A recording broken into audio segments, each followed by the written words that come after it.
Good morning, everyone. Thank you for your patience.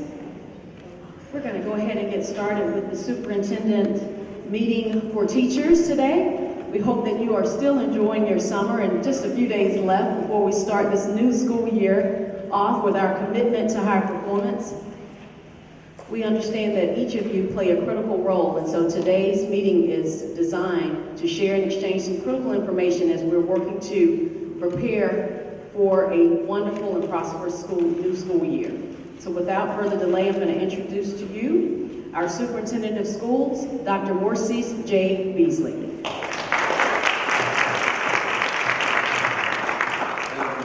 Hello, everyone. Why aren't y'all at the beach? I thought when I drove up, and I apologize to it, as I was driving, I left the PLC. I had several events this morning, so I apologize for being late. That I was making rounds to, and I left about 90 new teachers, and they're excited. And as I was driving over here, I thought, I'm sure the teachers probably won't show up today. They're probably thinking, we heard enough of you last year. We don't want to hear you again this year. And when I saw the cars, I thought, my goodness, why aren't they at the beach somewhere? But I'm glad you all took out time to be here today. Thank you all. I hope you're having a restful summer, an enjoyable summer, and you're getting plenty of rest. The days are winding down quickly, aren't they? They always do, always do. Well, our goal is to not hold you too long today, but to be informative. We do have an agenda, and I believe everyone has the agenda. And so what I'd like to do again first, thank you all for being here on today. Just so I can get a sense of who is here, do we have any elementary teachers? Excellent. Middle school teachers? Excellent. High school? Very good. Excellent, excellent. Elementary wins the prize today, right? What about any first-year teachers? First year? Okay, very good. Let's welcome our first-year teachers, you all. Excellent. Good choice. Good choice. Let's see. 20 plus more years. Wow. Excellent. What about 10 to 20 years? 10 to 20 years? Okay. And 5 to 10 years. All right. And 1 to 5 years. Very good. Very good. Excellent. Excellent. Well, thank you all for being here today, teachers. This is our time to have a conversation, one of many that we'll have throughout the school year. We offer this one in the month of July for those who are just so inclined to come out in the month of July as if they have nothing else to do. What we like to do, we have an agenda, we'll just follow the agenda, but we want to use this again as our opportunity to engage you and then to provide you a chance to ask of us any questions, and hopefully we'll be able to respond to your questions. But very quickly, our vision, of course, is high performance for all students. And as you all well know, the vision statement was adopted by our Board of Education in December of last year, effective July 1 of this year. And so we're going with our new vision statement. So we want everyone to take a second to just look at that vision statement. Our vision is for Clayton County Public Schools is to be this district of high performance, preparing all students to live and compete successfully in a global society. And so you'll see today, and as we have done last year, we'll continue to do in the new year, you'll see that our efforts are toward that, ensuring that all students are performing very well. Our mission is that day-to-day grind, that day-to-day work that we are all engaged in to empower students to achieve academic and personal goals. You know that better than I do. The role that you play as teachers to ensure that students feel empowered to achieve their academic and personal goals. The vision is our aspiration for all of our students in the school system. And you'll see throughout the presentation that we have a ways to go, but you'll also notice that we're doing the right work. We're doing the right work. So here are our core beliefs. I won't read them to you, but I just want you to take a second, if you will, to look at our core beliefs. They're all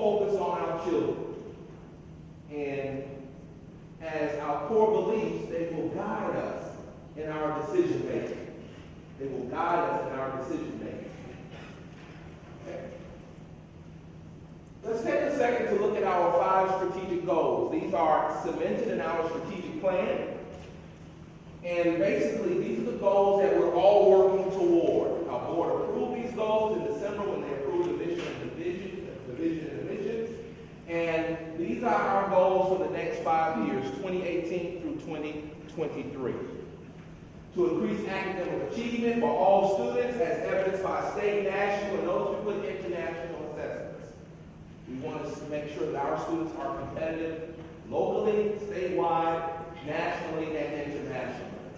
To provide and maintain a safe and orderly learning environment, and you will hear about the work that all of us are engaged in to achieve these goals.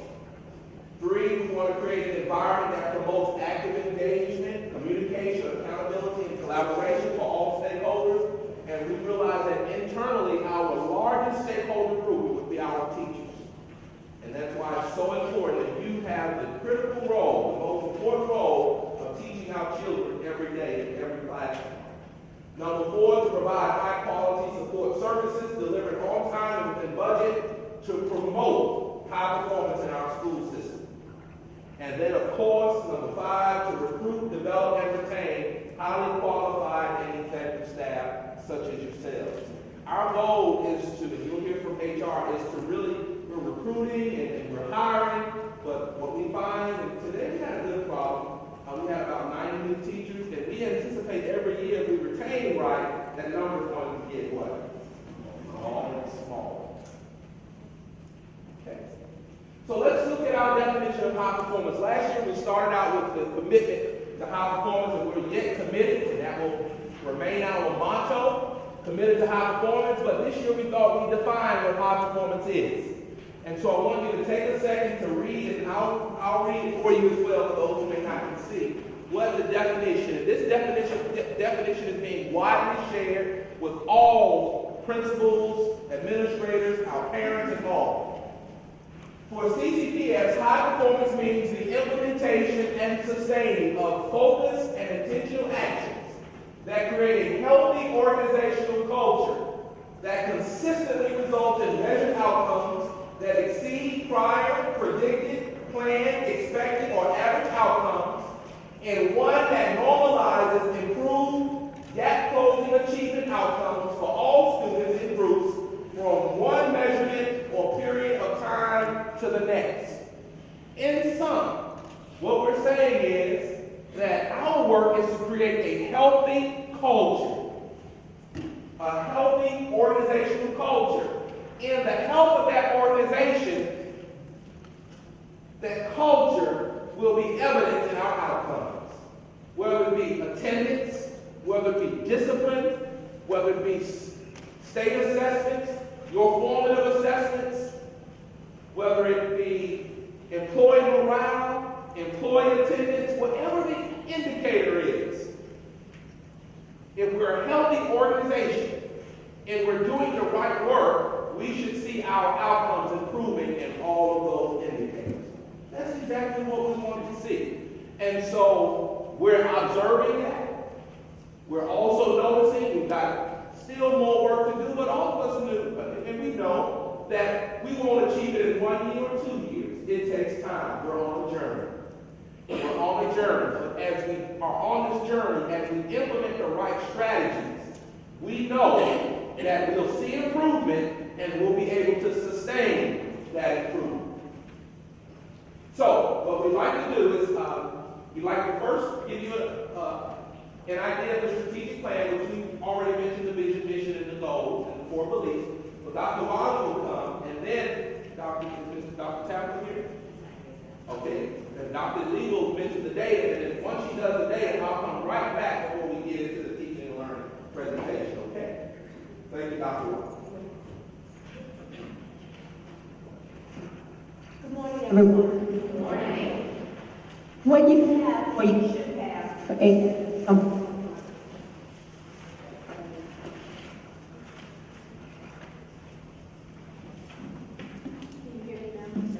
Hello? Maybe it's not the microphone, maybe it's the user. What you have is a copy of our strategic plan. It is a condensed version of the plan so that we can ensure that our community and all of our stakeholders really understand what we believe in and what we're doing. In order to develop our strategic plan, we held various meetings with different stakeholders. We actually held meetings with teachers, assistant principals, community, and everyone else you can think of. And then the board approved our strategic plan December 4th, 2017. It took us 2 years to really get this right, to really make sure that our goals and our performance objectives were SMART goals, and to ensure that we were aligned with everything that we do in our district. So if you look at this document, what you see is the vision first, and then right up under the vision you will see in bold, those are our performance objectives. Our performance objectives tell our community what we are going to accomplish and when we're going to accomplish. They're written a little differently here because, again, we wanted to ensure that our stakeholders, all of our stakeholders, really understood what we believe in. And then our initiatives start with "we will," because we want our community to understand what we will do. It's not an option. We are going to do these items. If you want to find the action steps, what we're going to do day to day, the action steps can be found on our website under plans and reports. But we didn't want to bombard our community with a very large, robust document. But everything that we do in this district is aligned to our strategic improvement plan. Your school improvement plans are aligned to our strategic improvement plan. Our district improvement plan is also aligned. Our federal programs plans are aligned to our strategic improvement plan. So I suggest that you go and you read the full document in detail so you will understand what we do. And at the district level, we're not writing this document on our own. We involve principals, we involve teachers, the principals select their teachers and they come to our meetings and we really discuss where we are and what we're going to do. So everyone that comes after me will talk about parts of the strategic plan according to their particular department. And so with that being said, our data, with Dr. Lee, she's going to share our data and why we have this strategic plan and why some of the items are in this strategic plan. Thank you. Good morning, everyone. As Dr. Wiley said, I'm Dr. Lee, the Director of Curriculum Instruction and Assessment, and so I'm going to briefly go through our data, and on the subsequent slides, you will see a combination of state data as well as our international student performance. So this slide includes our end-of-course data. As you all know, is our Georgia milestones. We have 8 courses with an end-of-course, and it allows you to answer the question, what direction is our student performance moving? And so you also can answer the question, how do we compare with our Metro RESA districts such as Atlanta, Cobb, Gwinnett, Marietta City Schools, and our performance with the state. So if we look at the red box where it's isolated, those 3 columns, you can see that we had 6 courses that either showed gains or sustained performance, and so those would be 9th grade lit, also our geometry, physical science, and as you peruse through, you can see. So how many of you high school teachers? Here again, you can see the course and the direction of the data. Now, our goal is to equal or exceed the state performance. You also notice that on average, about 1/3 of our students or fewer are performing at the proficient or distinguished. And so we want to really flip that. And we want the majority of our students moving. So it does show that as a whole, we're incrementally moving in that direction, but we want to build that momentum so that we can definitely exceed the state performance.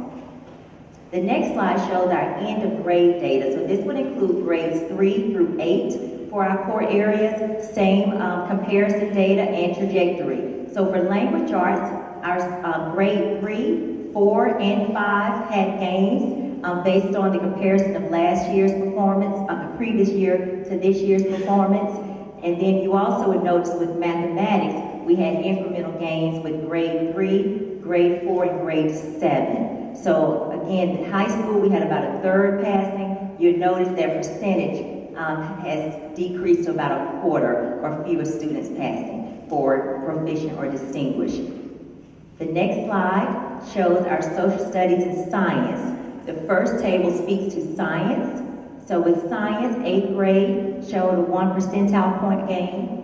For social studies teachers in here, we had growth in both grade levels. So grade 5 and grade 7 for social studies. I'm sorry, grade 5 and grade 8 for social studies. The next slide.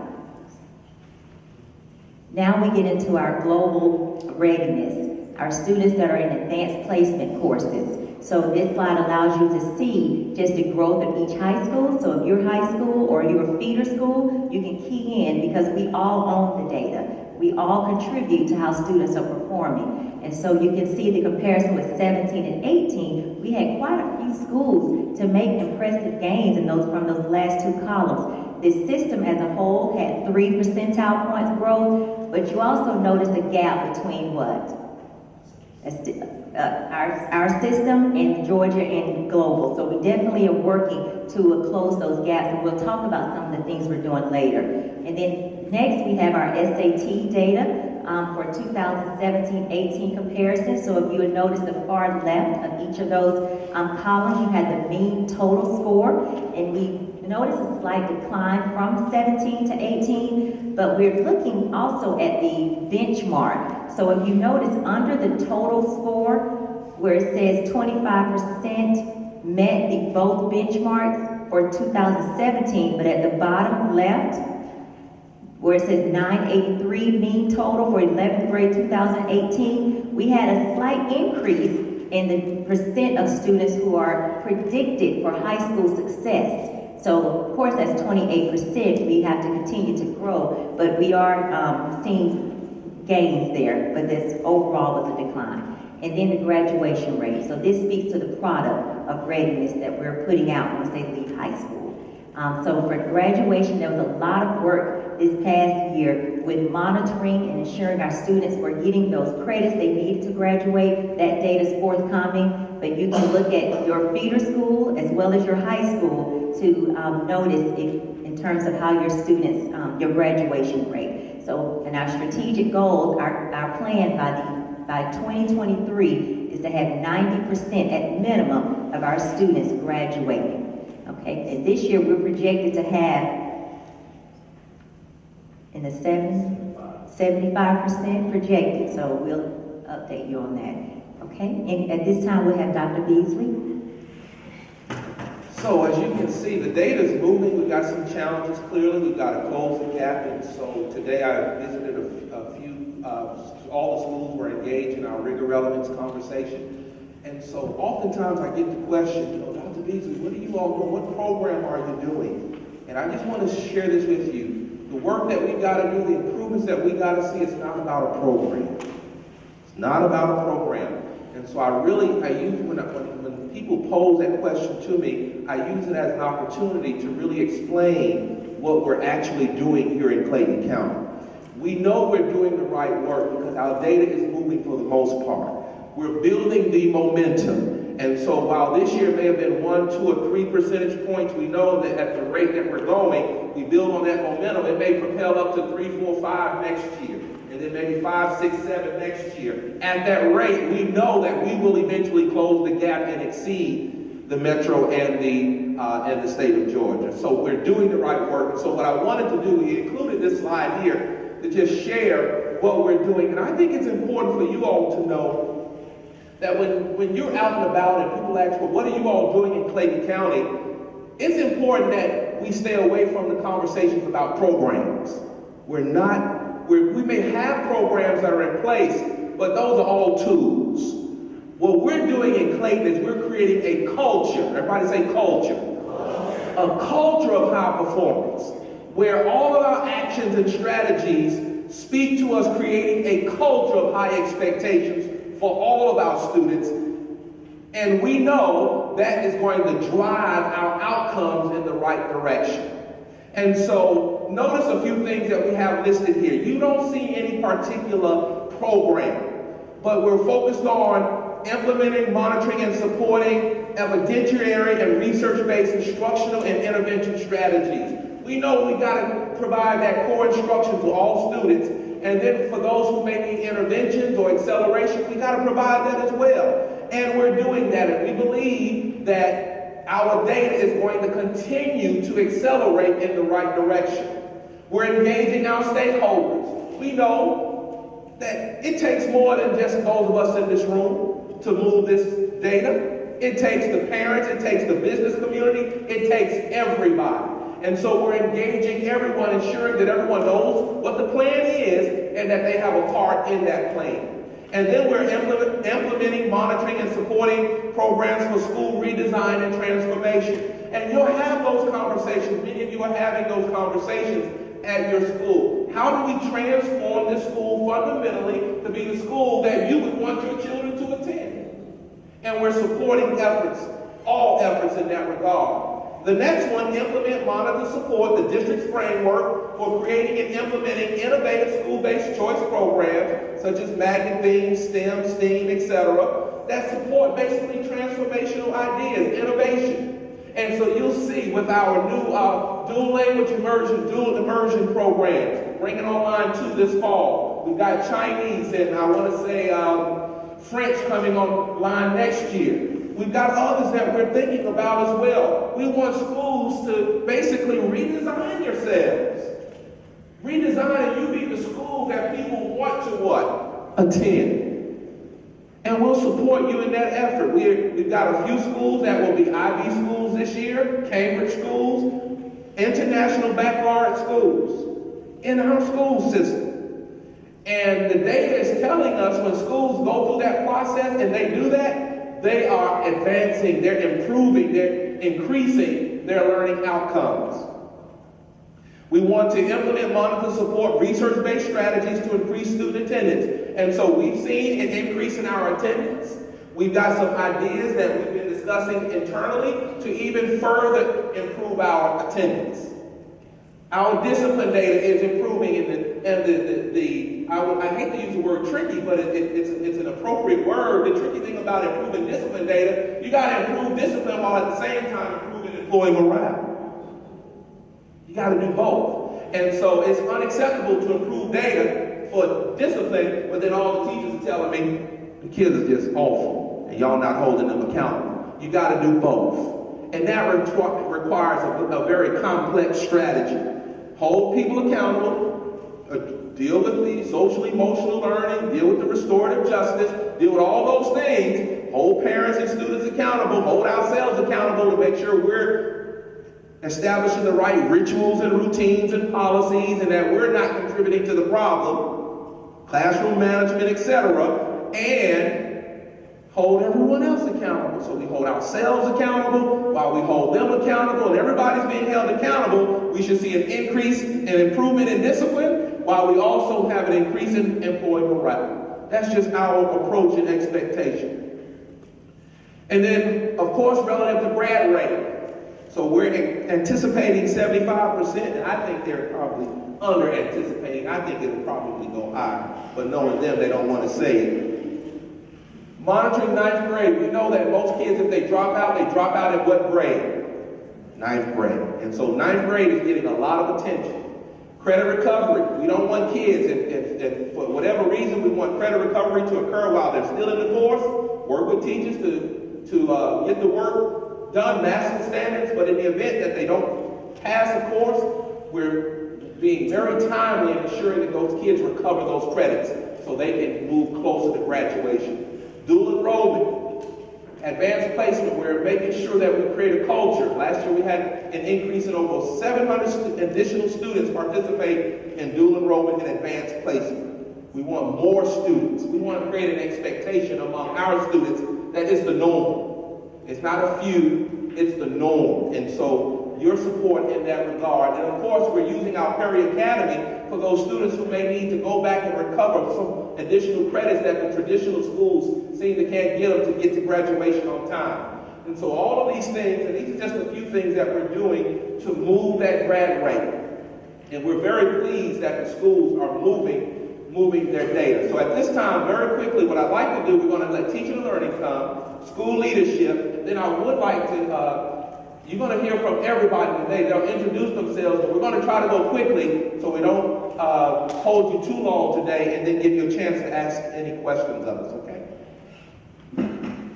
So I'm back again. Okay, so what I would like to speak to very briefly are some of the practices that we are continuing to hone in order to increase student achievement. So this image we all should keep in mind because it speaks to what must be in place for our students to leave college career ready. At the very top of the triangle, you have the state standards or our international standards. They define what students should know and be able to do. So we have to ensure that our curriculum as well as our instructional practices are aligned. And as you all know, we have high impact practices. And you will learn as you go into pre-planning that we've narrowed that even more so that we can be very intentional with a small scale implementation. And so we need rigor across all of the panes of the triangle, but we also need relevance. So instruction can be rigorous, but it has to be relevant to our students so that they're engaged. And I'm going to allow you to scan through these, but you would just, again, the very first just speaks to what I addressed around that alignment. We are implementing the framework, and the framework is not a program. It just really provides a common language, a common definition, a common approach for fostering that rigorous instruction. So all of our principals and some of their leadership team they're right now at Kindred Middle exploring the framework and action planning around it. Also, we have to continue to provide the professional learning at all levels, leaders, teacher leaders, as well as teachers. And then STEM behaviors. So it's not about becoming a science or math teacher, but really, how are we getting students critically thinking in class? So a question you can take with you until this year is, what is my student's role in the learning? What is that student being required to do? And does that speak to higher levels of expectations? And then on this slide, we're increasing the percent of students that are enrolled in our academically challenging courses of study, such as our gift and advanced placement. The research says that even if students take the AP exam and let's say they do not score that 3 or higher, just by being in that rigorous course of study, better positions them for readiness beyond high school. And then of course we have to monitor to support. So the focus walks allow teams of us from the district office as well as our coaches and principals just to go in and see what is the student's role in the learning, and then how can we give feedback and support to make sure that we're moving in the right direction. And then we have to engage all entities, that collaboration with families, communities, and those last statements, we're wanting our parents to see that students should be reading every day, writing something every day, and solving something every day. Because if you think about it, in our life right now, we have to read, we have to write, and we have to problem solve. So they're not going to naturally intuit those skills once they graduate. We have to ensure that that's regularly embedded in their daily lives. At this time, I would like to welcome Dr. Colbert, Cluster B, Assistant Superintendent. Good morning, everyone.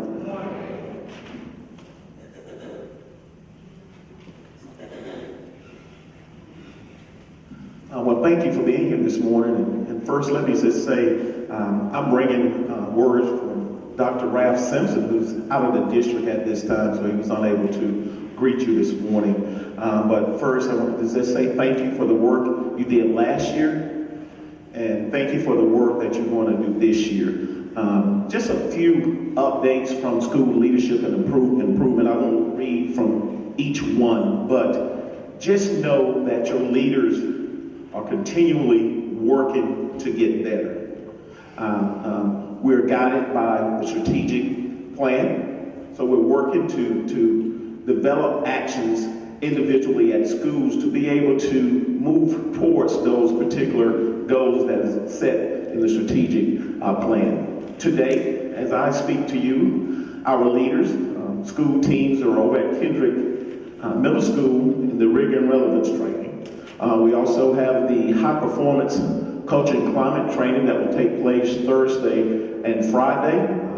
Each school has been provided with academic coaches, and they've gone through a coaching institute. We've also worked to train future principals, because we realize that leadership is key and leadership is important. But as we prepare for day one, we've been working through school readiness, making sure and ensuring that all buildings are ready, all master schedules are ready for day one as we prepare to receive our students. And the accountability piece, that's a continued work. That's continued work. We will all work to meet standards, to meet the various rigorous standards. Schools are planning and teams are planning now to be able to make this year better than next year. And we're going to continue that work, and we are definitely committed to high performance.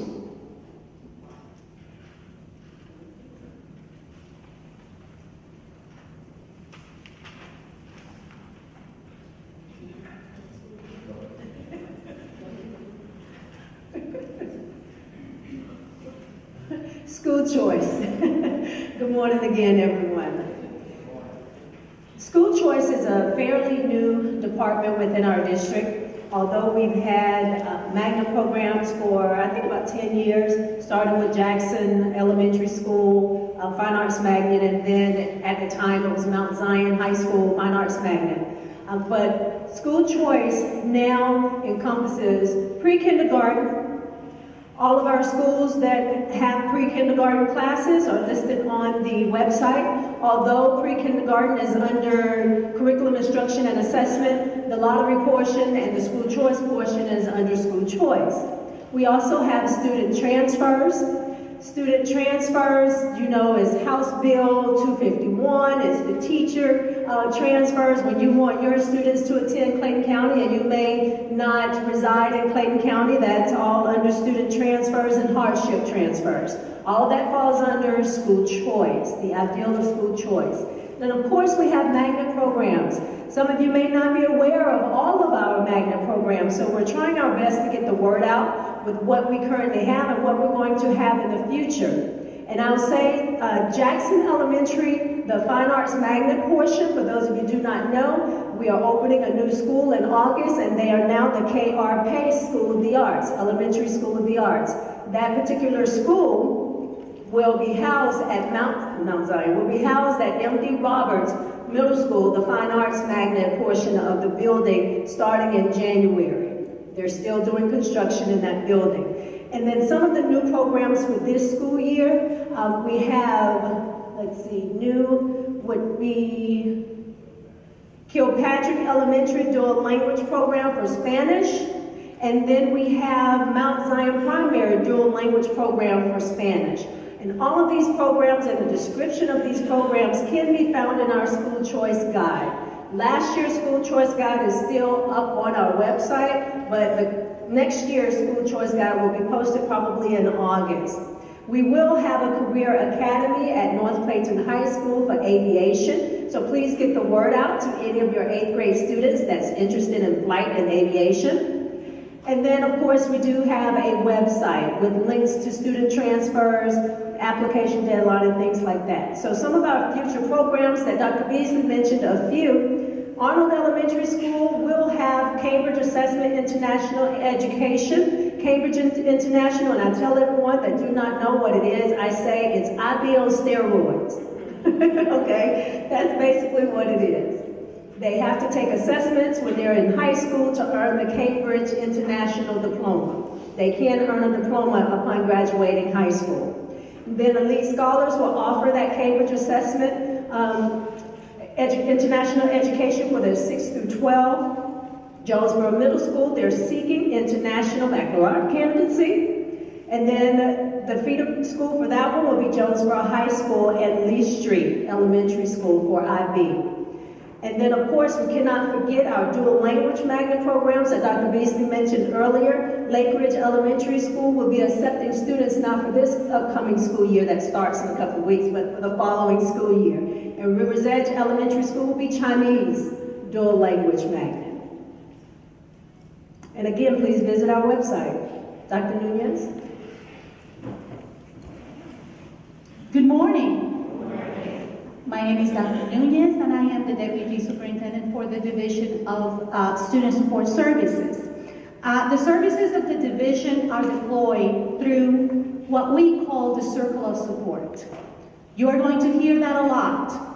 And again, not a program, but an evidence-based strategy to provide support to our schools and our students. So as we do everything, we analyze the data, we identify the areas of need, and we build a collaborative approach to address those areas of needs through conversation, and then develop clear strategies. What are we going to do to support students and prepare them for learning in the classroom? You see here the different areas and the different departments and the areas of focus that the departments will have. The largest, serving over 6,000 students, our DS department, our department that serves students with a special education, with an increased focus on instruction. You see GNETs, intensified services for special education students, and you see our homeless education program. Psychological services, dedicating a lot of time to social emotional learning. Dr. Beasley mentioned that. That's going to be an area of focus for our psychological services department. Second language learning, we talked about dual language also, and strengthening all the services through professional development. Department of Discipline. Our Department of Discipline, if you hear tribunals, if you hear our services through our behavior intervention specialists that's deployed through the Department of Discipline. Department of Student Services, we have several areas here to provide support to our students, social services, counselors, hospital homebound, our nurses. And you see there what our areas of focus are. We are providing more support. Our counselors are working in collaboration with all areas to increase that graduation rate that we are talking about. We also have programs such as Gear Up to support our students as they aspire and they think about their future and do things to become what they want to become in the future. And our REACH program that started in 7th grade, and now our students are going to the 9th grade, preparing for college. Thank you. Now we have Dr. Wilson with Human Resources. Thank you, Dr. Nunez. Good morning. Good morning. Jamie Wilson from the Division of Human Resources. I want to talk a little bit about some priorities that we have for the upcoming school year. But prior to doing that, I wanted to talk about our staffing goal. Obviously, our goal is to be 100% staffed when students show up on August 6th. We're pretty close to that goal. We're 96.7, almost 97% staffed.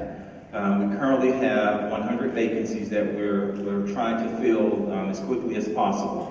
But with that, we're trying to make certain that we are selecting the most effective teachers that we can. We don't want to select anyone. We want to select the best that we can. So our goal is to get to 0 if we can find the right people to teach our children. So we'll keep working toward that goal.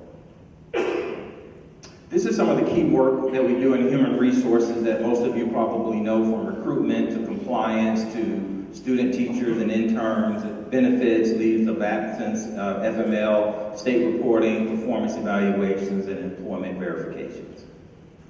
But most importantly, I want to talk about 3 priorities that we'll have for the upcoming school year. One of the most important is something Dr. Beasley alluded to earlier, was the development of a retention task force. You probably have heard over the years that there's a shortage of teachers that we have to select from. I have a different thought with that. I believe that there's a shortage of retaining quality teachers. We have great teachers in Clayton County. We looked at some data yesterday with teacher keys in terms of our teaching force. We have lots of great teachers in Clayton. But our charge and challenge is to retain you. So Dr. Beasley has charged the Division of Human Resources, as well as all of us in the central office, with finding ways to retain you. So you'll hear more work about that as the school year progresses. And there will be teachers on that task force. So it won't be those of us in the central office coming up with these things that will help to retain our teachers.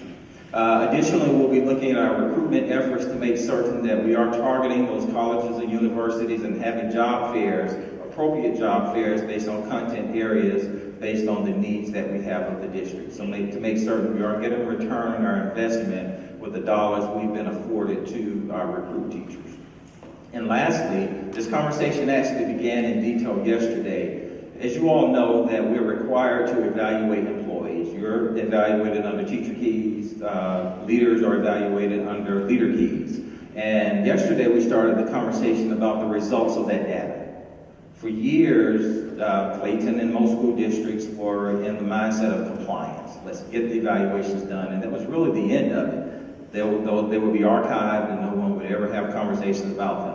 Yesterday, we had perhaps an hour and a half, 2-hour meeting talking about those results, not only for teachers, but for leaders as well. We have these data. What are we going to do with it in terms of providing support to our employees who may need support? And how do we utilize those individuals who may have strengths in certain standards and teacher keys and leader keys to provide support across the district? So you'll hear more about those 3 priorities during the school year.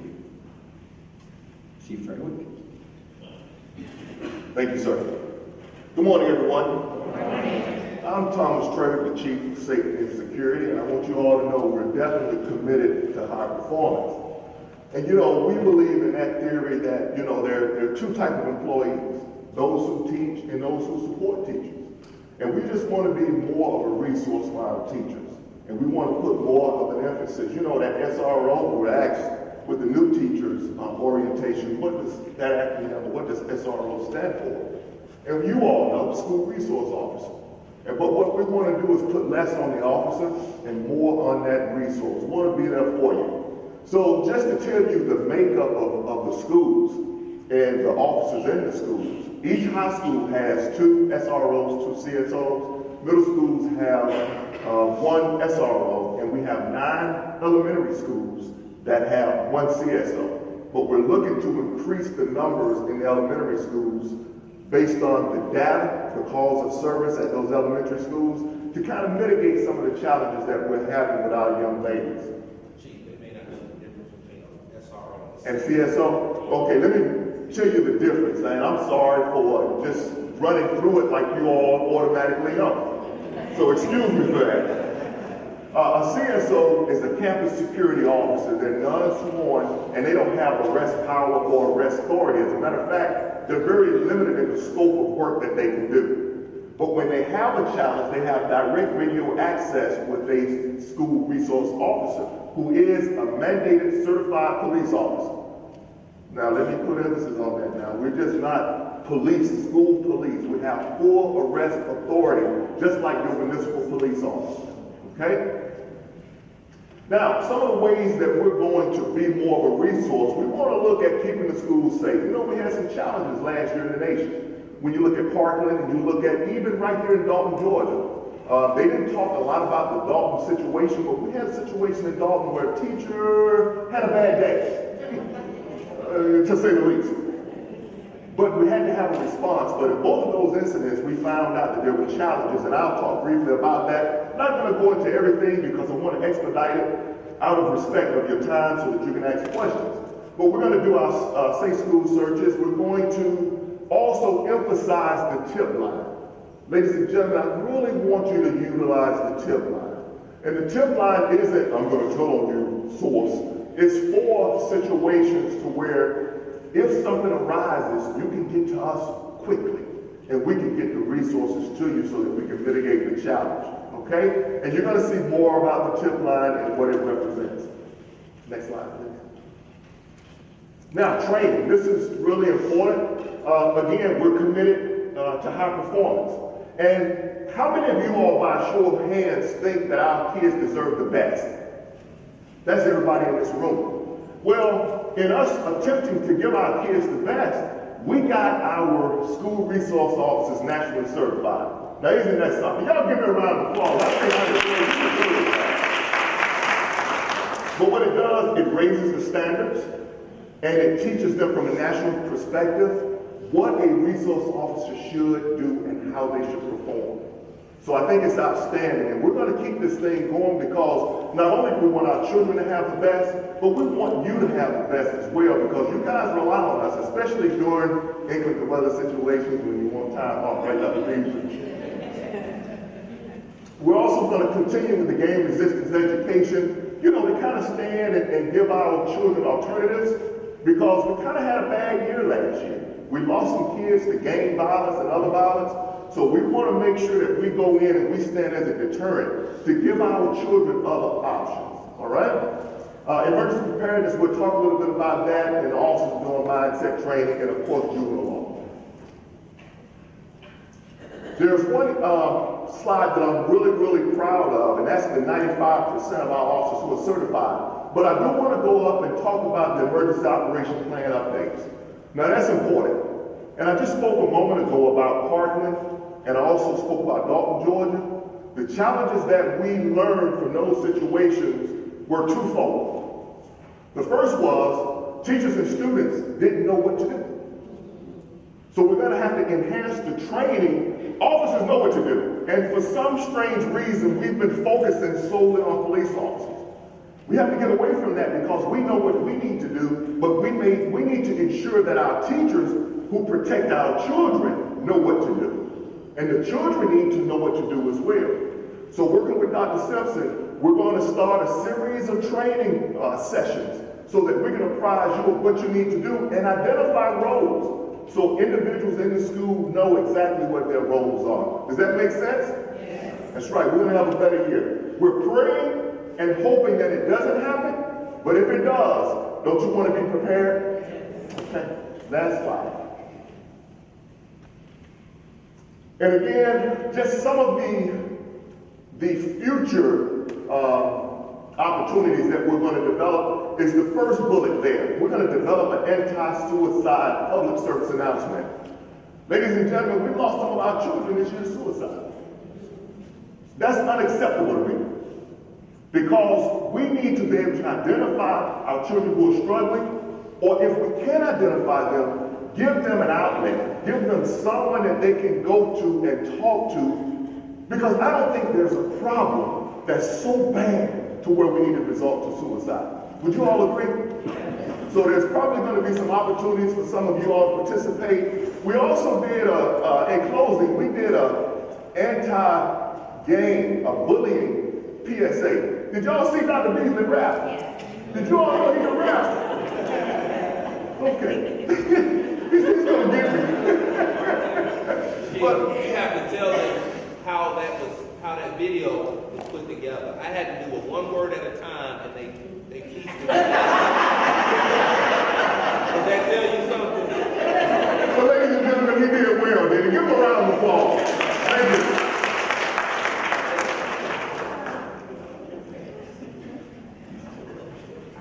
Good morning.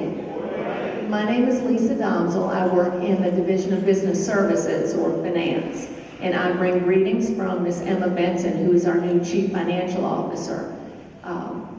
I just have a few things that I would like to go over with you today, just 3 slides. The first is the budget, the status of the budget. We have a balanced budget. We have made preparations for the materials that we will be needing at the school level. We took a lot of cuts, but we did them at the central office level. We are leaving the funding for the schools intact. We want to make sure, you're the reason we're here. You and the kids are the reason we're here. So we are working to make sure that you have the materials you need. We're working with your principals and your APs on that. We will have a new software system coming online within the next year for business services and human resources. We have been using the same, dare I say, archaic, thank you, software for 20 or 30 years. I came from another district who bought the software from Clayton and got rid of it probably about 10 years ago. So this is long, long overdue. And it's about a 2-year process. We have a lot of, think of all the data, how many years of data we have to convert. We want to make sure it comes over accurately. So we're working on that now. Business services and HR going through all that training. The other piece that I think most of you will enjoy, We are going to semi-monthly pay beginning in January. That is our goal. We are working with our computer programmers now to make sure that happens. But we're also letting people know early, because we know you will have to make some budget changes at the house possibly. If all your bills are due the first week of the month, and you're only getting half your check the first week of the month. So start thinking about that now, but we intend for that to come online in January, and you'll be hearing more about that then. And lastly, purchasing, which I know most of you don't engage with that, but you may, if some of you are coaches and sponsors. Our purchasing department is looking to streamline. We're putting things online. We intend in January also to go live with our online purchasing, so our vendors can register online and make changes online, also check the status of their money online. So we're just looking really to bring us into the 21st century, streamlining all of our processes, because we want to make things easier for you. You are here for our kids. We need to make sure we're taking care of our employees. So if you ever have any questions, please don't hesitate to contact us in Business Services. And Mr. Smith with Technology. Thank you, Lisa. Good morning. Good morning. My name is Rod Smith. I'm the Chief Technology Officer. And before we do I only have 2 slides, I promise you. And they're very important to you guys in the classroom. I just want to give you a quick overview of what we do. Lisa just talked about the Munis implementation. Well, technology is keenly involved in that. We do a lot of stuff behind the scenes. My guys are the guys that you see coming out, repairing your laptop computers when you're in the classroom. We also take care of all the network infrastructure. That's one unit. Then we have a whole other unit that's responsible for Infinite Campus, where you enter your grades. The one thing, and you'll see it on the slide, the one thing I want to say about Infinite Campus is one of the things in terms of high performance, in terms of a high-performing school district, we have to have high-performing leadership, high-performing teachers, high-performing students, but we also want high-performing parents. So I want you to encourage your parents to use and take advantage of the Infinite Campus portal this year. We've seen a great increase in that number of the utilization go up since Dr. Beasley came on board. We went from about 4,000 parents taking advantage of it to last year, right around 18,000 parents taking advantage of it. Well, parents want to know what's going on with their child academically. That's where they need to go to find that. So you really need to encourage your parents to do that. So go ahead, do the first slide. I'm excited about 2 things this year. How many people believe that technology is important to a kid's future? Just raise your hand. And I was a former classroom technology teacher, so I do. And one of the things that came out of the critical conversations that Dr. Beasley did last year with students was, and one of the students raised their hand, he asked the question, when are we going to get laptops like the rest of our surrounding counties? And one of the kids said, my friend in Henry County, they take their laptop home. Well, out of that conversation, Dr. Beasley came back to us and he challenged us with, Rod, how can we do this? How can we do this? And most districts call this a one-to-one. We're not calling ours a one-to-one. We intentionally call it extended learning beyond the classroom, because what's more important, technology or good instruction? Good instruction, right? Technology should never lead that conversation. Good instruction should always lead that conversation. So for us, extended learning beyond the classroom is more appropriate than one-to-one, because one-to-one really just speaks to giving a kid a device. Well, it's more than that, right? So what we're doing this year is we're going to start out with 4 schools. Those schools are up here. North Clayton, Babb, Brown, and Harper. Are there any teachers from any one of those schools here today? Great.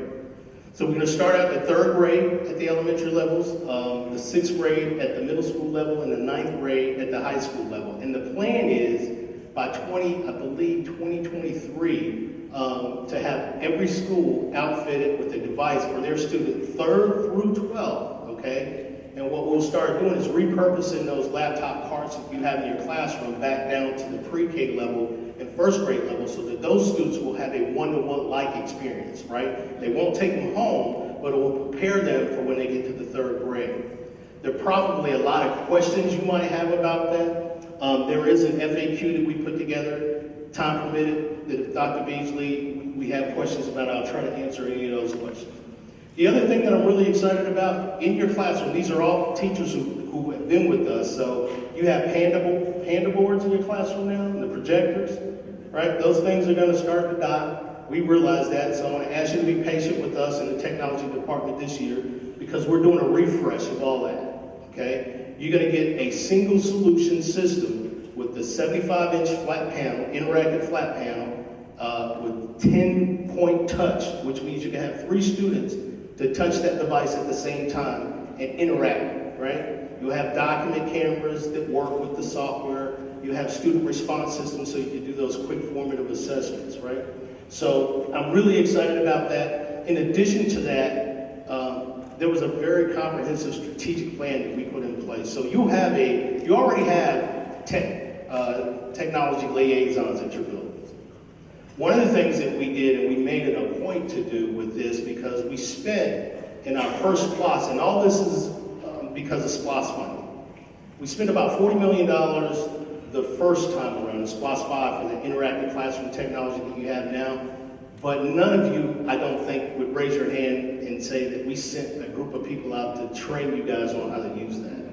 Well, we've taken an intentional approach this year. With your technology liaison, we've also hired as a wraparound services to have a technology digital learning specialist to work with your teachers. There won't be one for every school. It's about 10 of them, and they'll work with a group of schools to make sure and ensure that you guys have the right skills and training to take advantage of the software. That's a lot of money that we spend, and it's taxpayer money through SPLOS, so we want to make sure.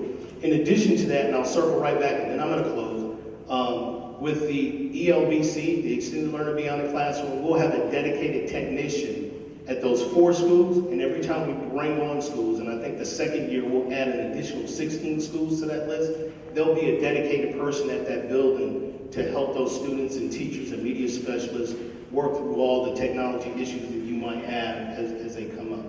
Outside of that, remember this.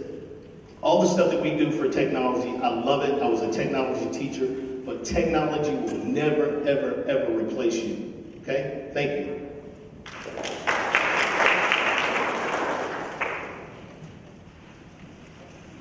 Good morning.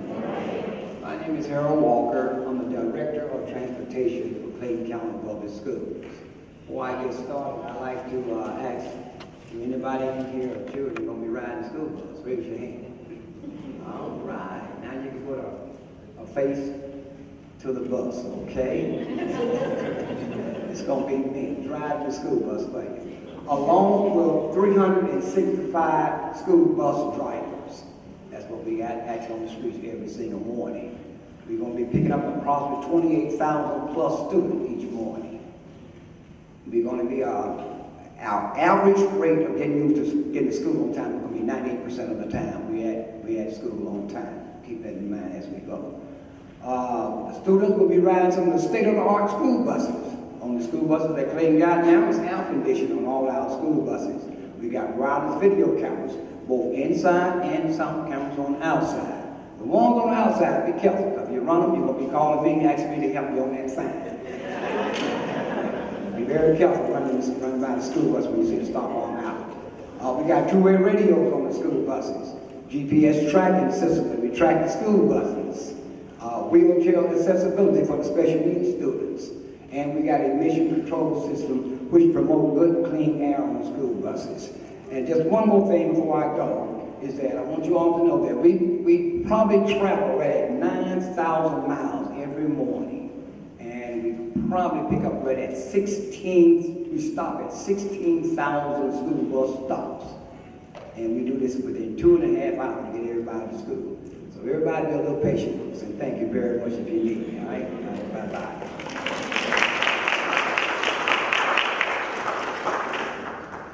Good morning. My name is Kenneth Thompson, Executive Director over Operations, and I'm here standing in for the maintenance group. As you know, our primary goal is to make sure that you are teaching in a sound and safe environment. Maintenance processes about 25,000 work orders a year, We have several skilled trades that focuses on electrical, plumbing, grounds, everything that makes your environment a sound environment to teach in. This year we have a focus, the HVAC systems. As some of you know, we've had some issues with our HVAC systems because they're aging systems. This year, with the support of our superintendent, we're able to replace 6 of our most problematic schools with the help of our construction department, Mr. Ronick Joseph, which is in the audience. So for those that are getting those new units, thanks to him and his team for making sure that we have a healthy environment for you. We're also focusing on our ground strategy this year, making sure that when you're coming into your schools, you have a presentable property, because our facilities are a reflection of the district, and it's our intent this year to just focus on making sure that we're the crown jewel of Clayton County. Other items that we focus on is making sure that your custodians have the materials and the support that they need. The maintenance department doesn't own your custodians, but we support them with technical advice and materials. So when they're running out of materials, our staff is on task with making sure that they have those items. If at the teacher level, you have the same right to put in work orders or work with your APs to make sure that that your rooms and your facilities are in the best condition. So make sure that your APs and school leadership knows what needs to be fixed in your rooms or your hallways, bathrooms, and get that information back. We plan to try to provide excellent customer service, as we always do in maintenance and operations. So this year, we're going to have a good year. Thank you.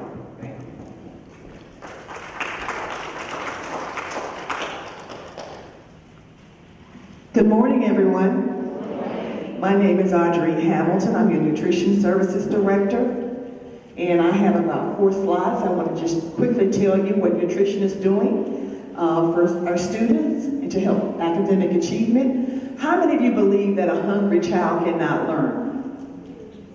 That's everybody in the room. So let me tell you what we're doing in order to support that. This past spring, our board, as well as our superintendent, has renewed the Community Eligibility Revision, which is called CEP, which allows all students, regardless of income, to eat breakfast, lunch, and snack at no charge. Isn't that great? Now, this meal is not for adults, but it's for students only, so I wanted to point that out. Also, what we're doing is we have implemented 6 mobile carts in our schools, mostly middle schools right now, but I want to tell you that our principal meeting this past week, last week, we had 36 principals to sign up for additional mobile carts. So we're excited about that. And what does this mean, Ms. Hamilton? It means that we are placing mobile carts outside of the cafeteria so that our students, wherever they congregate, either in the gymnasium, if they're late getting to school, that mobile cart would be there and allow our students to select meals from that mobile cart, breakfast meals from that mobile cart, in order to consume so that they will not go to the classroom hungry. So we're excited about that initiative. Also, thank you. We have 10 schools that are receiving a fresh fruit and vegetable grant. This grant allows our students to eat fruits from other parts of the world. We've served things like pinchu berries. They've had a chance to taste asparagus. Some students have never tasted asparagus before. Radishes, bell pepper, all different types of vegetables they don't generally get during the regular school lunch. They're able to sample that through our Fresh Fruit Vegetable program. And finally, we are opening up an employee training kitchen at Perry Learning Center. Actually, it's Perry Career Academy. We're opening up an employee training kitchen will allow our nutrition staff to continuously be trained on customer service, food presentation, and all those things that are important to us. So that is another initiative that we are doing this school year. Thank you very much, and I'll be happy to answer any questions at the end of this presentation.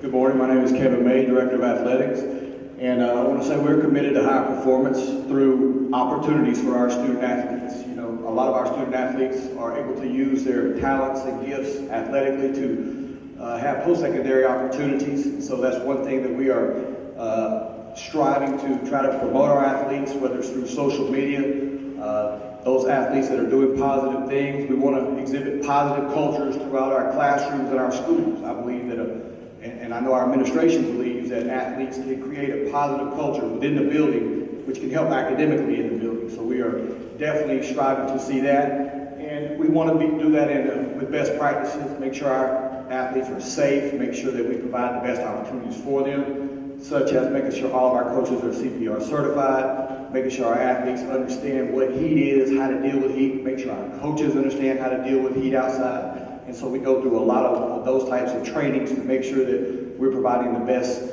for our student athletes. And finally, they can't do it without you, the teachers and the coaches. I know some of you may not coach, but teachers impact these student athletes' lives just like the coaches do. And your support keeps them striving to get to that next level, whether it's academically or athletically. So we appreciate everything you do. Well, next, I will turn it over to Ronnie Joseph in construction.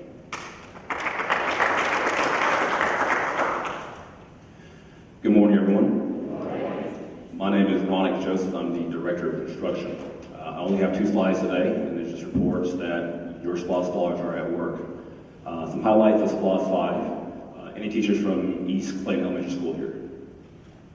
No? Well, we are opening the brand new East Clayton Elementary School, and the ribbon cutting is actually written today at 5:30. I would invite you all to come and see what, the direction we're going in for our new facilities. As Mr. Thomas alluded to, this summer we renovated 6 schools with HVAC improvements. Schools are listed here. Additionally, we will have ongoing renovations throughout the school year to Jonesboro High School, Riverdale High School, North Clayton Middle, Adamson Middle School, Kilpatrick Elementary, and Suter Elementary. So we will continue to work with the principals to perform that work through phases throughout the school year. SPLOS 5 expires December of this year, which leads to SPLOS 6. The program for SPLOS 6 includes a STEM elementary school, a STEM middle school, and a STEM high school, as well as a new college and career academy. Capital improvements also include new buses, new technology equipment, and all in all, $280 million of revenue will be collected in the span of 5 years. That also includes some renovations to existing facilities. Can't tell you to vote or how to vote. Just let you know that the vote will take place March 19th of 2019, and these are things that we intend to do if approved. Thank you. Good morning. My name is Anthony Smith, Deputy Superintendent, and Dr. Beasley has charged me with working with all departments, but I specifically supervise the operations division, which you've heard from, and also community relations, government relations, and partnerships. And just quickly, some of the things that we're doing, we're reestablishing our Clayton County Public Schools Foundation to fund support for schools, and we thank probably some of the members in this room who made contributions during our spring fling, in which we highlighted the newly designed and updated Clayton County Public Schools Foundation, and we've gotten contributions from a number of employees, and we certainly appreciate that. And we will start another campaign with new teachers and current teachers in early August. You'll hear more about that in the coming days. The foundation website is almost complete. We just have a few more tweaks to it, and it will be live. And you can go to it to see some of the things in which we're doing by way of the foundation. We are creating a process for building a binder for the foundation's operations. And we'll talk more about that. You'll hear more about that later. And one of the things that we're also doing in the department is we're formalizing partnerships at school sites and throughout the district. Over the years, most of you drive up to your school, you see this nice little sign that speaks to some of the partners. Most of those partnerships are outdated. And so what we're trying to do is intentionally engage the partnerships by formalizing the relationship through a simple process. And that gives the principals and school site people and the district an opportunity to re-engage with those partners from the past and those new partners that they're formulating and building relationships with. So that process is ongoing. Some of the other things that we're doing is we're expanding our pre-K program. We're fortunate enough to get about 3 or 4 additional classrooms approved through the State Department of Education this year, and we're looking to continue to build on that. We realize that we serve probably about just over 800 of our more than 4,000 kindergartners come from our pre-K program, and we want to make certain that we expand that number and ensure that there's an alignment between the students' readiness from our pre-K program on to our kindergarten program, which we don't necessarily have that kind of grip on with the programs throughout the community, but our director, Dr. Ebony Lee, is working diligently with those local pre-K programs to ensure that their curriculum is aligned with ours. But we're trying to expand our own. So that is ongoing work that we're doing. And also, I was responsible for a redistricting effort for phase 2 that Dr. Beasley decided that we were not going to take any actions on, and unless he deems necessary moving forward to do something by way of redistricting, you'll know about it. But at the current time, it's not an issue. And phase 2 bear it out that we didn't need to do anything. So that's a few of my responsibilities, and we certainly thank you for being here this morning, and wish you a fabulous school year. Dr. Beasley? Oh, I'm sorry, Dr. Thank you. Yeah. Good morning, everyone. I am the Chief of Communications, Jada Dawkins. How many of you have received information from the Communications, Public Relations, and Marketing Division? Wonderful, wonderful. Well, we will continue efforts in making sure that you stay connected to the great things that's happening within our school district. And so we have 3 areas of focus for the 2018-19 school year. And we like to concentrate, as just mentioned, on our communication strategies, our customer service, and community engagement. We will continue to identify ways to build our platforms of communication. We will continue to utilize our current platforms, which you see listed here. How many of you utilize our social media pages, Facebook, Twitter? Infinite Campus, you should be encouraging parents to visit Infinite Campus, valuable information there. How many of you have read our High Performance magazine? Comes out twice a year? Okay, I'm gonna need more hands than that next time. And the team commits to continue to research, train, and provide professional development opportunities so we can grow and expand our areas of service for you and the school district.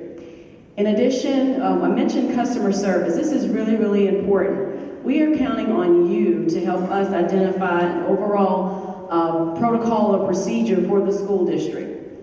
How many of you know that the way that you treat people is the way that you should expect to be treated in return? So we've heard, raise your hand, I see you. So we have received some complaints last year about customer service. And so the communications department is spearheading those efforts and identifying a way that we can work with you to identify an overall policy and procedures for the school district. We will continue to expand our stakeholder surveys, reaching out to you to just see how we're doing, what can we do better. And we will continue, Dr. Beasley is already working on activities for the new school year, so new information coming soon. Again, just a way to keep you engaged.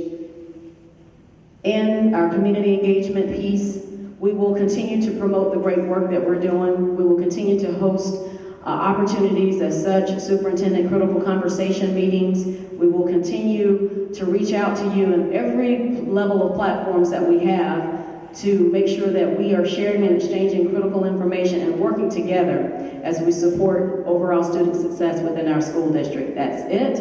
We know that you've received a lot of information, and we hope that you consider yourself to be a valuable access to the school district. Without further delay, I'll turn it back over to our superintendent. Thanks, Clayton, everybody. Well, you've gotten quite a bit of information today. I do want to add, one piece, I believe it was added to the business slide. We will be implementing a compensation study. As you know, we're probably maybe the third highest paying district in the metro area, and we know it's time to do a compensation study. And as we believe that our budget that we currently have implemented and approved is going to strengthen us fiscally. So we're going to prepare ourselves to become the highest paying district in the metro area over some time. So all I would say to you is we're on a journey. We can't get it all done in 1 year, but we are working toward it. And so what you heard today, and again, you didn't hear about a program, but you heard about the work that we are all doing. When I say all of us in this room, every group of employees, teachers, administrators, counselors, the work that we're all doing to change and to create a culture of high performance. And our indicators, as we only showed a few of those indicators today, but as we're monitoring the work, we're doing the work and monitoring the work, we should see those indicators improve, and as we continue to build our momentum, we'll see that they'll increase more and more every year. And so we'll pause now to see if you have any questions, if you need to give us anything to think about. Our goal is to do a very few things very well and to continue to see our students, our outcomes improve in our school systems. And so at this time, we'll open up the floor.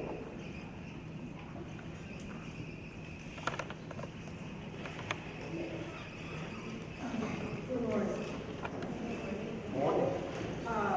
I think it's wonderful that you have the different types of students, the elementary language.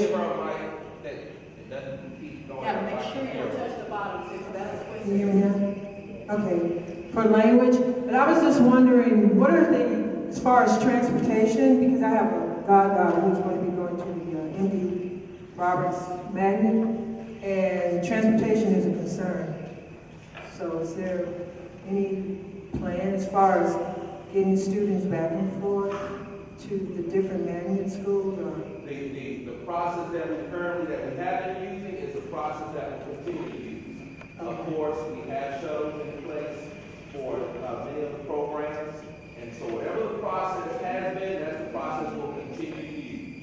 Okay. Then I'm a CTA teacher, Family Consumer Science, and I just wanted to know, what is the direction CTA is going in? I mean, as far as programs, instruction, agriculture, because we have some students who are needing the life skills, and it seems like our program, some of the classes are disappearing. Okay. They will be disappearing. I want you to know some of them will be, because we're phasing away from the jobs that no longer exist, and we're going toward jobs that do exist. And so we're in, you said, what's happening with CTAE? We're in transition. We are looking at programs that clearly, we've got people who are teaching programs, and the students, basically there are no jobs in those areas. They got to retool, and we got to rehire. We've got to think about jobs that exist in the next 5 to 10 years. And so we are looking at all this, and this will be a very critical year for transition to identifying the career pathways. Notice on one slide, and Ron talked about the College and Career Academy. That new College and Career Academy will have very innovative programs that are aligned to what the data is telling us, the jobs that exist and will exist within the next 5 to 10 years. And so we're in transition, looking at what we currently have. Some programs are phasing out, and some programs are doing what? Phasing in. So that means everybody's got to tool up in order to be current and relevant. We're not building programs around what the adults' skills. We got to build programs for what the students actually what? Need. And that's what we are. And so that's a complex conversation, but it's one that we got to have. Career Tech is, and we have one of the best Career Tech implementations in the state. We should see more kids engaged in national credentials. We should see more kids engaged in pathways, because we know that kids who complete a pathway graduate from high school of 94%. So why aren't all kids in a pathway in Clayton County High School?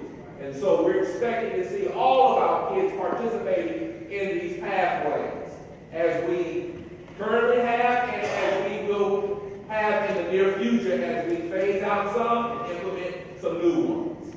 Okay. Good morning. My name is Tarina Ruff, and I am a CTE teacher at Mount Zion High School.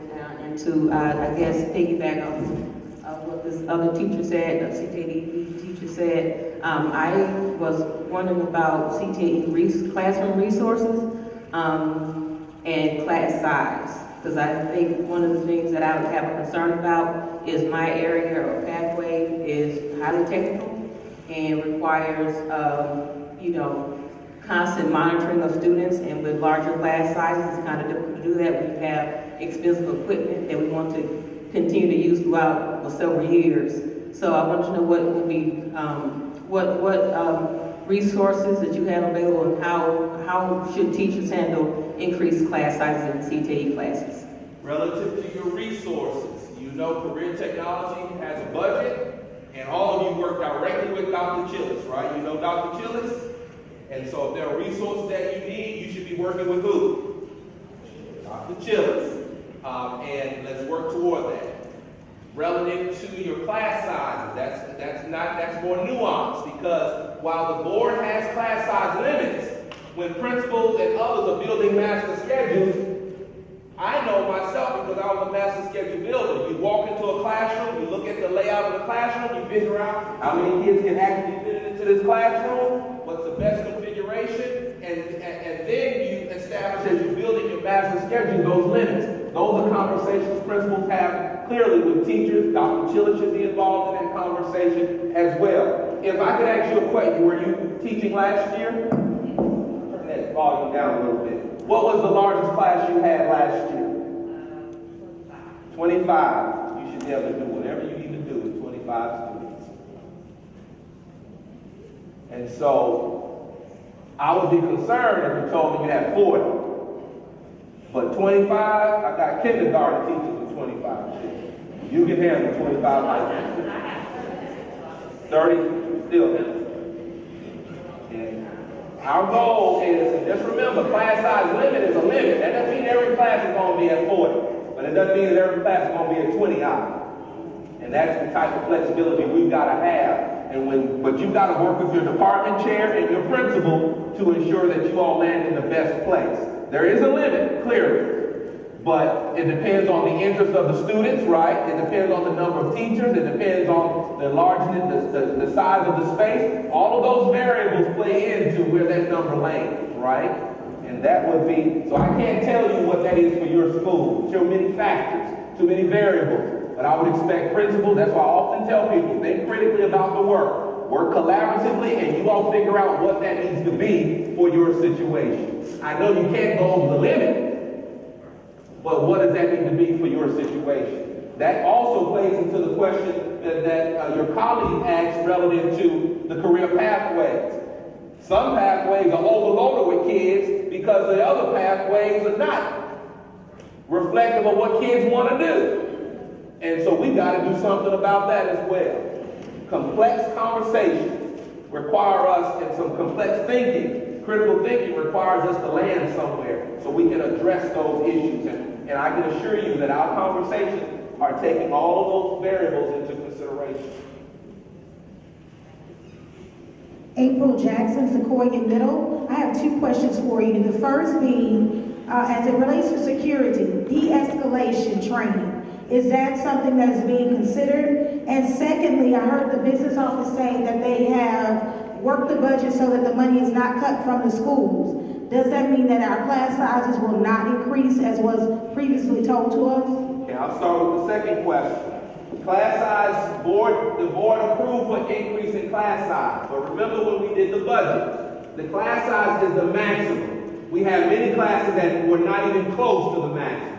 So what you need to do is work with your principal. The maximum just says that you can't go over that amount. But there are many classrooms that were not close to the maximum. And you all work with your principals. And our principals know that the reason we had to increase class size, we had to go to the maximum, is because we had to basically fill a 30 million gap in our budget.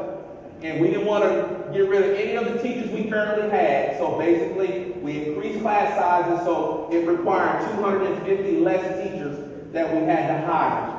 But that didn't mean that, or doesn't mean that everybody's going to be at the max. My commitment is to, as the schedules are being built, which currently is occurring right now, most of them are built, we'll be extracting that data and monitoring those class sizes to see where we actually are. That doesn't mean that every class will be at the limit, but it doesn't mean that there will be classes not at the limit. Some classes clearly will be at the limit. But we're working with our principals to manage that situation and to ensure that we have wholesome, healthy, engaged learning environments. Now, relative to your question about de-escalation, we are working with, and Chief may want to speak to this, we're working with our principals. A part of our training and the social emotional training is to make sure we have skills to de-escalate situations instead of adding fire to the fuel. And as you well know, a lot of us are pretty good at de-escalating, but we got a few folk who got to work on that. And so, and this is what I would say, relative to training, I don't need de-escalation training. Everybody in here doesn't need it. We need to find the folk who do. We got to stop thinking everybody needs everything. Find the folk who do need it, and let's get them the training that they need so they can stop all the drama and de-escalate. Does that make sense? And so, Steve, you want to add to that? If you know someone in particular, let them know. We'll get them the training. And to speak on the de-escalation, our officers are deploying conflict resolution, and we're also looking at developing peer mediation teams with the students. You know, that's really helpful when your school resource officers and your campus security officers can get a team of peers, because you all know, like I know, students believe in each other sometimes more than they believe in their parents and teachers. So if we can get them and they can mirror a type of behavior, other students will do the same. And hence is the Lions of Justice. You know, we started a program in collaboration with Magistrate Court where we're getting a group of kids who had some disciplinary issues, who had anger management challenges and so on and so forth. And those kids have really turned it around. So we're going to use peer mediation and conflict resolution to de-escalate some of those situations. Well, what we should see relative to our discipline, especially now that we're doing the social emotional training, all of our new teachers are getting that training. Clearly, many of you are participating in those trainings, and at some point over time, everybody will have that training. We should see a de-escalation of some issues, a better response, if you will, identifying and then responding appropriately. We should see that over time, which should result in improved discipline outcomes. At the same time, as I said earlier, we should see an increase in employee morale. Both has to occur. I should see a decrease in discipline while employee morale, teacher morale is also improving at the same time. And so we've got to manage that dynamic, if you will. A little complex. We got to make sure our new teachers are trained. Any existing teachers that we currently have, make sure that they're trained. But we need to make sure, that's the importance of school principals and teams working together. Who actually needs that training? All the data is entered in such a way that you know where the issues are, what the issues are. Use that data. Use that data to target your efforts. Let's not assume, because we got enough to do. Don't assign me up for a training I don't need. Get the one who needs it. And let's support that person to improve those outcomes. That makes sense, everybody? Yes. And that's how we want to think. We want to think. Because we can't keep asking everybody to do everything. Okay? Good morning. Julia Montgomery, Adams Elementary. Thank you for having all the different divisions here this morning. I have a safety and security concern for Lovejoy High School. I've had the opportunity this summer to pick up students in the evenings, 9 o'clock, 9:30 time frame. It is absolutely pitch dark, and students are walking home. So my husband and I have been trying to transport some of those students to avoid that. But in the area in which they're being dismissed, there's not any lighting that's going up the front driveway area to the school. There's ample lighting in the back stadium area, but in the front there isn't. So I'm going to give you an assignment, because I hold principals accountable. The first thing you need to do is send that to your principal. And let's make sure your principal follows the protocol to communicate that to us. And that's important, teachers. When you all have, that's very important information to have. But it should start with the who. Because the principal has a protocol relative to those type issues and all issues that we expect them to follow, because we have a process. So I need you to make sure you send that directly to your what?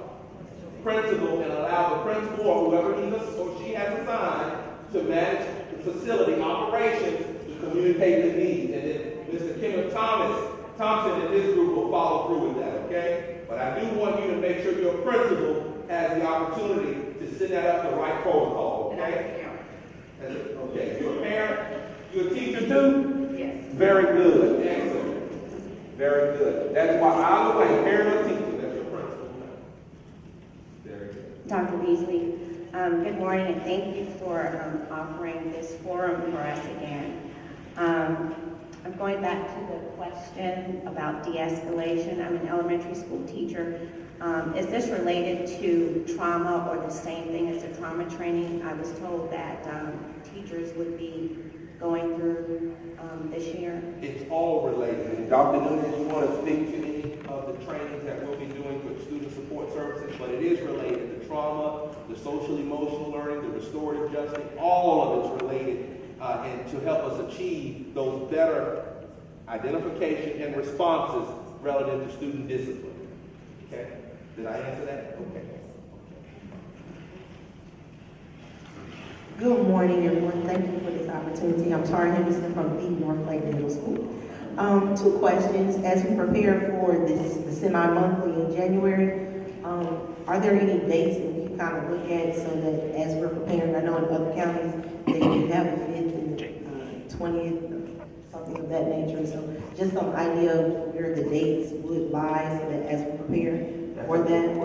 And the next thing, this is, I think maybe for HR, it could be for student staff support. But in my experience, for our new teachers that are coming on board that are coming from other countries, aren't there implementation programs for them as they enter into not just the country, but the county and into the classroom to support them in that cultural basis, the difference between them teaching in their country and teaching in this particular environment, how we can maybe support that from the county level and also support that within the school so that those teachers are successful and are encouraged to continue and be retained as teachers. Very good. So 2 questions, and I'll ask Dr. Wilson to respond to the teacher training question. Lisa may want to say something about the dates.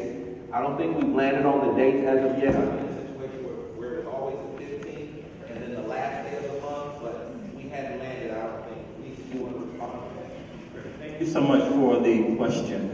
In reference to the international teachers who we have the fortune of having in our school system. They have 2 levels of support. They have the same support as any other employee has in the district through the academic coaches, through the professional learning department.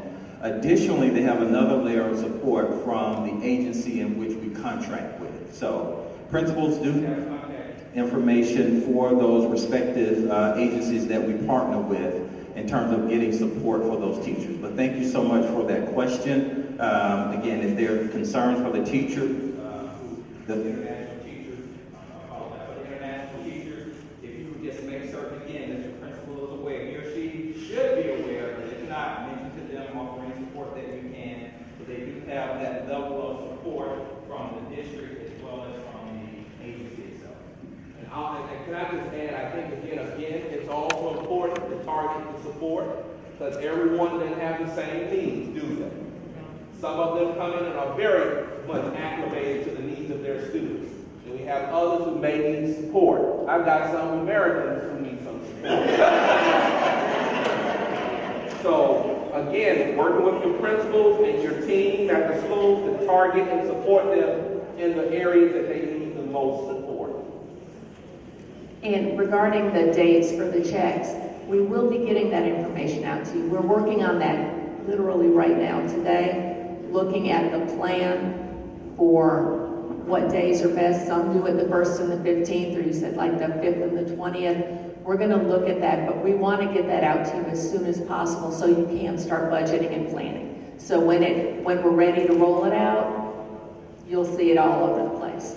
So trust me, I have to budget too, so I need to know. I might say one more thing. We're also looking at the deductions that will come out of each check. We're looking at 2 scenarios. One, when will medical benefits come out, flex benefits, and so forth. So we're still working through that to figure out what's the best single approach that we'll take. So once we decide, and that's why everybody check your emails, right? Because once we do updates, we send them directly to everybody's inbox.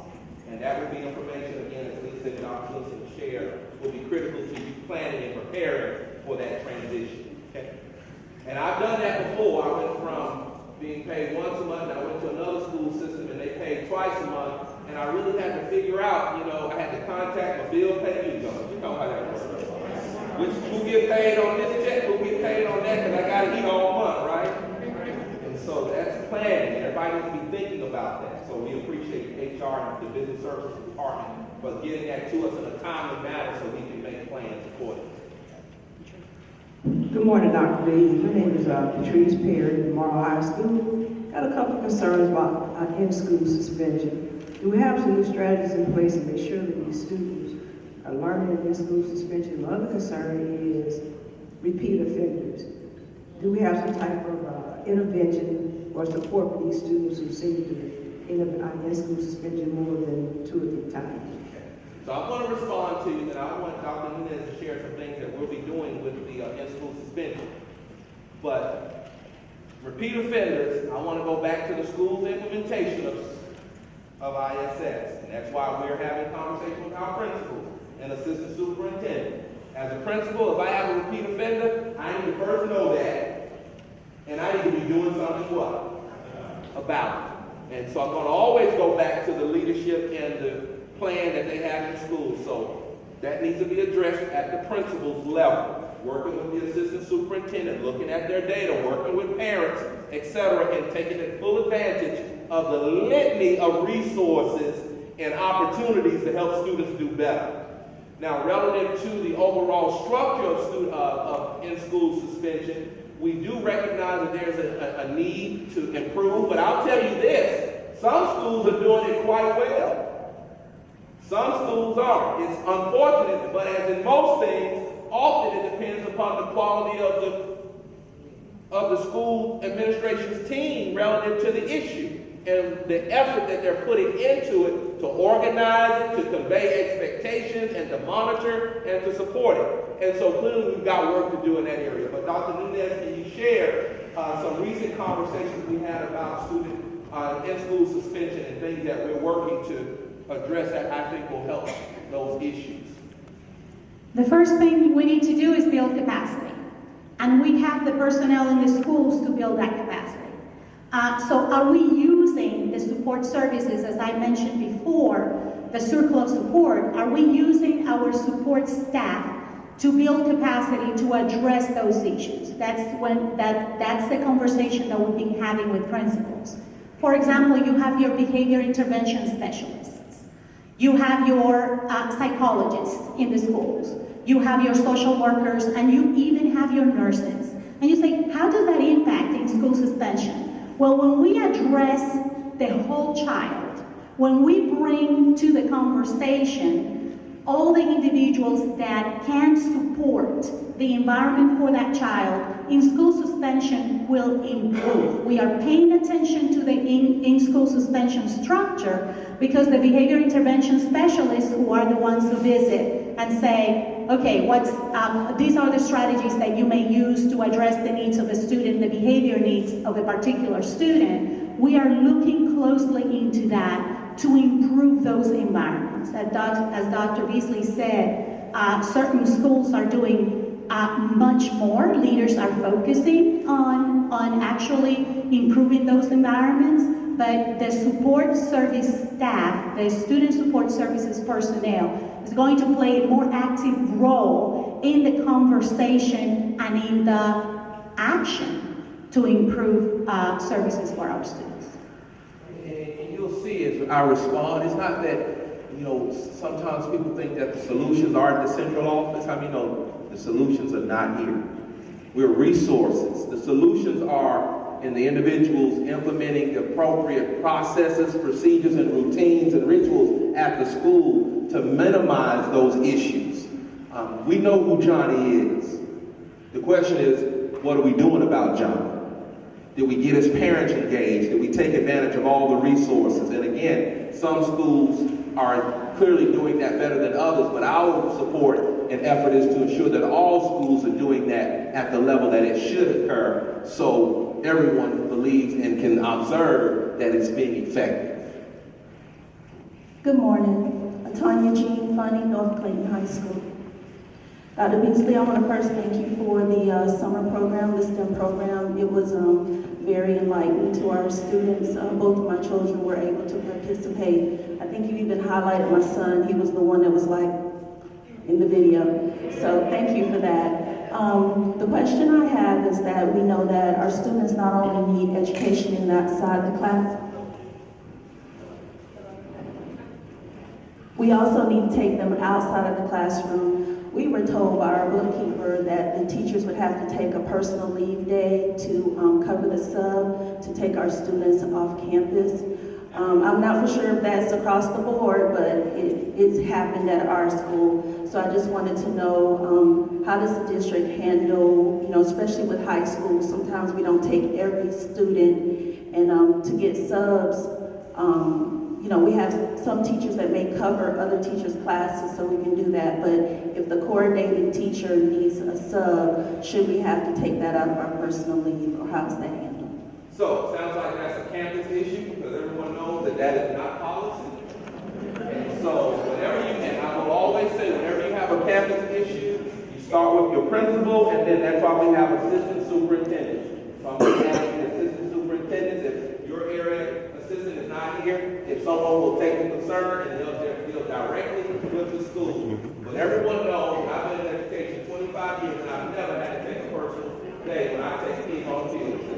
So I don't know where that was coming. I've taken many kids on field trips, even at the high school level. I've been a high school principal before high school.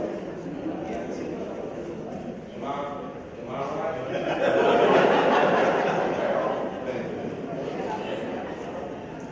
Good morning, Dr. Beasley. I'm Dr. West from Morrow High School. My question is this. At Morrow High School this year, we graduated 321 out of 340 seniors. Yet the data shows that our graduation rate was only 73%. That was last year. We hadn't calculated 2018 yet. If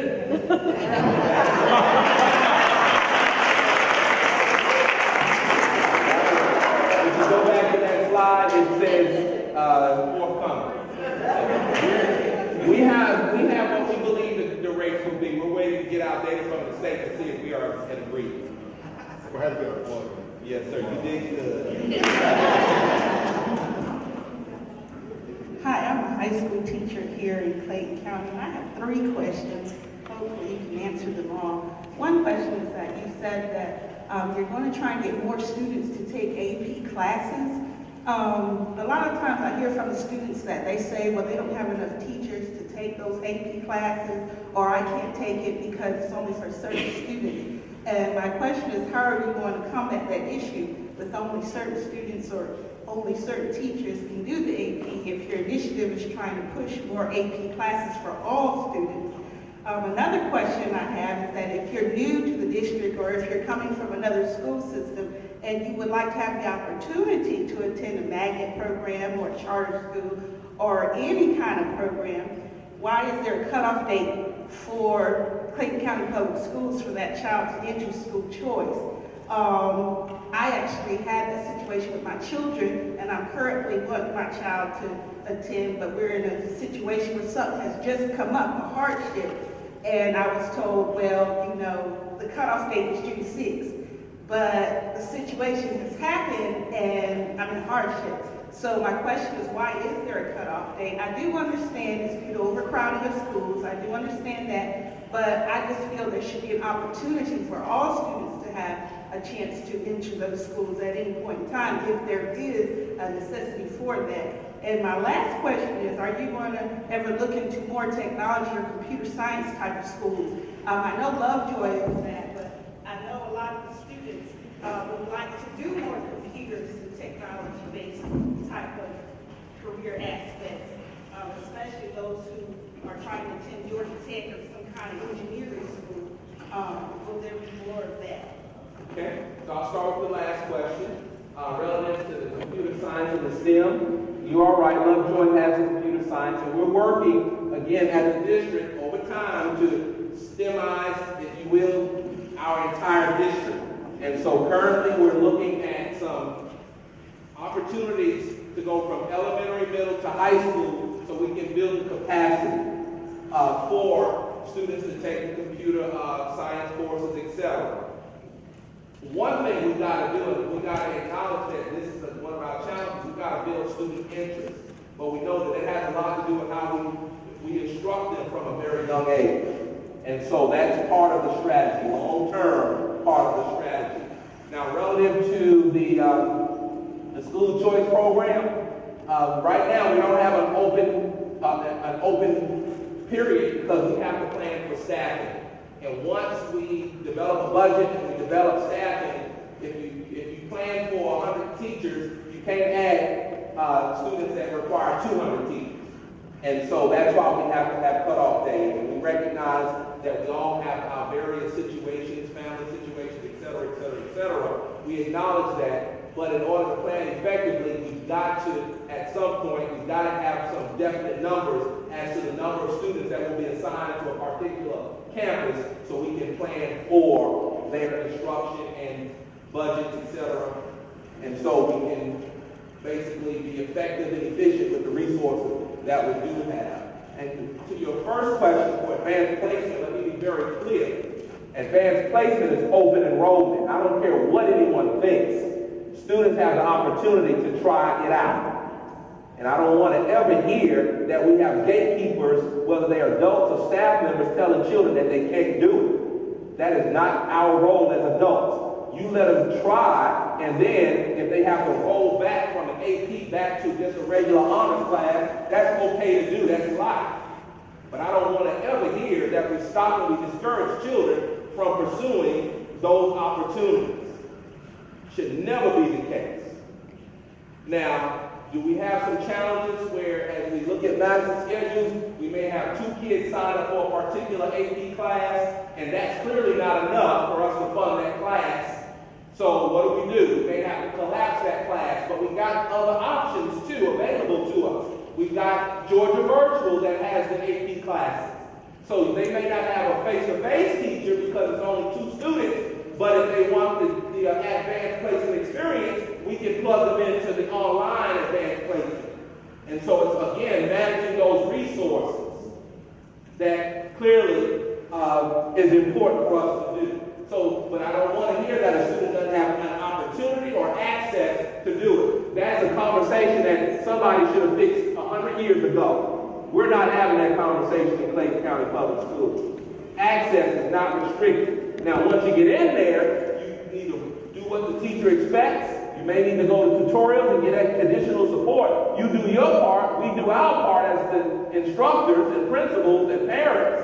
But if a student, and again, 4 high school principalships that I had, if a student didn't do well within a certain amount of time, we knew we could roll that student back out of the AP class. But I never wanted to discourage students from trying. Okay, and that should be the case anywhere in our school system. Am I right, Christy? I totally agree. Okay. Got time for one more question? Well, I think you may have addressed it. Okay, well, thanks everybody, and Enjoy the rest of your summers. Thank you for coming. Don't forget, all of these videos will be posted on the website. We'll do more sessions throughout the year. I look forward to visiting your schools, your classrooms, and seeing you out as we're out and about. Again, have a great rest of the summer, and we'll see you on August 6th.